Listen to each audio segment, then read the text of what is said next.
131 atlet dari 28 cabang olahraga di Sumatera Selatan yang akan turun pada Pekan Olahraga Nasional ke-20 Papua Oktober nanti mengikuti tes fisik.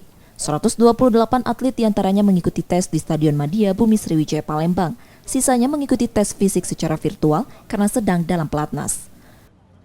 Tes fisik dilakukan KONI Sumatera Selatan ada 11 item, mulai sit up, push up, hingga bulk test.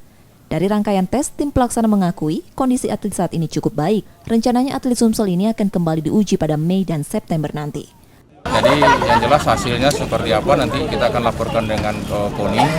Apakah itu harus dipersiapkan secara matang ataukah itu nanti dipulangkan atau segala macam, itu kebijakannya ada pada KONI.